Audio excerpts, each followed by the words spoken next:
The amount of betrayal I feel from episode 5 of 7th Time Loop the Villainess, it stings. I'm putting 100% confidence. I'm not even giving you the 99%. I feel like the maids were blackmailed.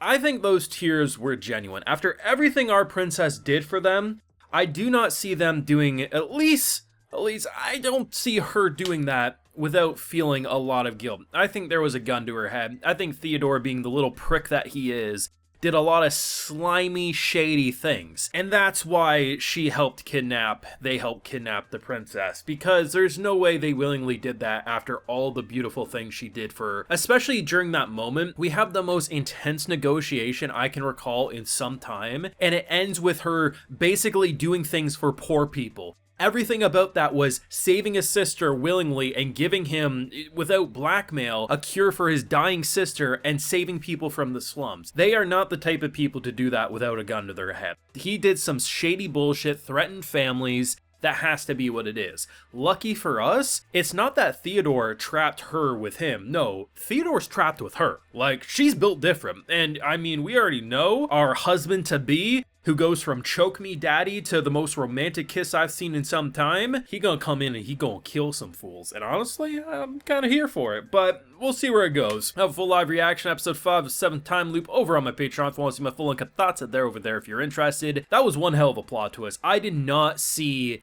the kidnapping thing, because when she passes out, right, I'm like, oh, she passed out from exhaustion. And then when she isn't in the room after summoning her maids, I'm like, oh, she's probably still working. It doesn't matter how much she passes out. She's going to the slum. She's gonna, maybe spread some good news. Didn't even cross my mind that something bad happened. And to see her just there after being abducted is just such a twist. This is one of the most effective plot twists I've seen this anime season and the past couple, because it just really is unexpected. You don't see that coming. You don't see that level of betrayal coming. And there's so many moments throughout this episode that you could argue. You hear betrayal and it's like, oh shit, he's starting to choke her, or oh shit, the merchant stuff. It's like, no, it's such a simple moment, and it's so subtle with the maids, and that's why I'm not going to use the maids in the thumbnail or anything, because it's just like that. It's such a good, shocking moment. But honestly, that negotiation is the best thing that we've seen in all 5 episodes. There's no questions asked. The idea of how they're using this formula is so interesting, because there's elements about this that remind me of shows like, as an example, the nail polish thing reminds me of a sentence of a bookworm, using more modern ideas and passing them off to a world that normally wouldn't have it. In this case, it's not that she's isekai'd, but she's lived a life of a merchant. So there's probably plenty of ideas that this man would have naturally come up with along his travels that she's introducing early, or just ideas that she's come up with because she's worked with plants and things like that and could come up with things that he would never think of. And the idea of what would be considered, it's very easy to make, it's very cheap to produce, but in a world like this, you could probably sell that thing for a few gold coins to a lot of rich bastards, because they're not going to know what it actually costs, and it'd be very easy to pass on. And instead,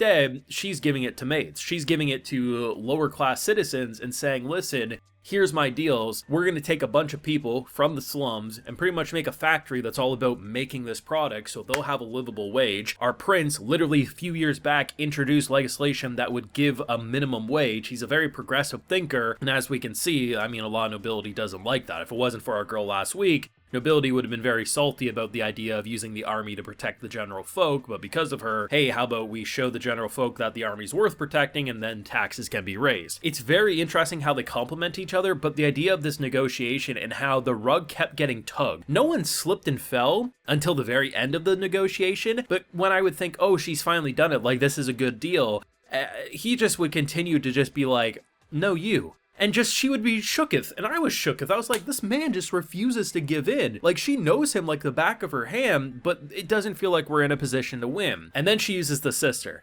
Didn't even think of that. And you can see how utterly defeated he was, because he's like, oh, this is what you expect with nobility. I can't refuse her.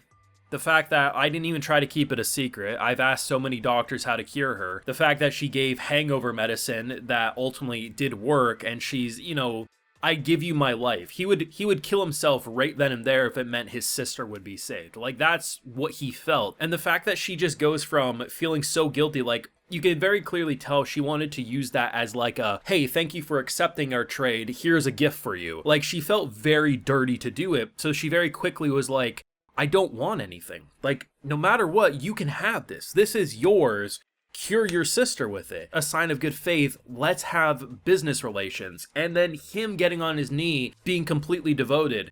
It's such a powerful negotiation because it could have went so wrong. And it's not like she could just do this because she traveled with him in one of her lives. That wasn't all it was. It was 6 different lives, and now being in her 7th, and all that experience, knowing him as a person, knowing that she would normally die if life ran its course. She studied medicine, she studied plants and herbs and all these things, and because of that, she was able to accomplish not only the nail polish, but also a medicine that would most likely cure the sister, and in doing so, makes the most devoted follower you could ask for. And when you think about the second loop, you know, she didn't have time to meet up with him, and she was pretty crushed by it. So the fact that by her 7th, she's able to potentially have an even stronger connection with someone like that is really nice, and it doesn't come across as a harem or building different romance flags. No, because this isn't an atomic game, because this isn't like, you know, this is just a reality that's modernized in such a really cool way. The scene with Theodore, so obviously he drags her into the chapel and is talking about how he's a killer.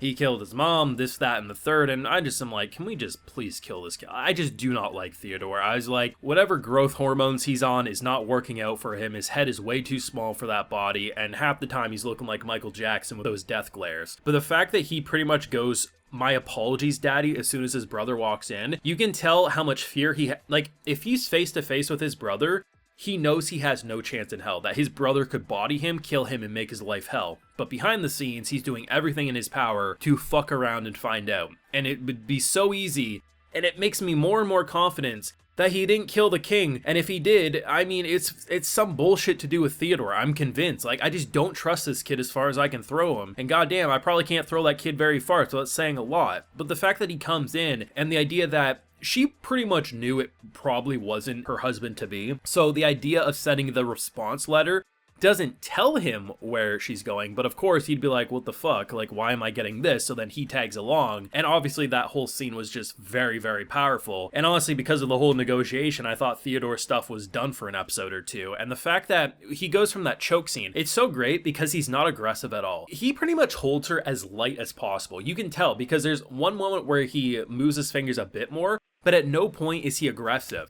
And that smooth move from the this to grabbing the chin to the smooch, Jesus Christ, man, she needed a mop bucket. That nurse from Soul Leveling last episode yesterday, she needed a mop bucket when asking for digits, seeing those abs. Our girl needed a mop bucket from that kiss, and we can tell she got no sleep that night because she was tired. She was still kind of fanning herself off. Like, this romance is actually really, really smooth. When I made my video talking about 7th Time Loop, I said that, you know, one, if the demand's here, I'll do more videos on the channel. And seemingly the demand is there, but most importantly, I said this is like a top 5 show of the season if you're looking at brand new shows. And I see no reason to change that statement. If anything, this was the best episode out of the 5, hands down. I love her experience. I love her personality. I love how both the prince and princess are equally interesting, and I already want 3 more seasons of this. Let me know your thoughts and feelings, and honestly, that betrayal of the twist, what did you think of the negotiation? Let me know down below. Leave a like if you enjoyed, subscribe if you're new around here, of course, ring that bell, and like I mentioned, we got that full live reaction.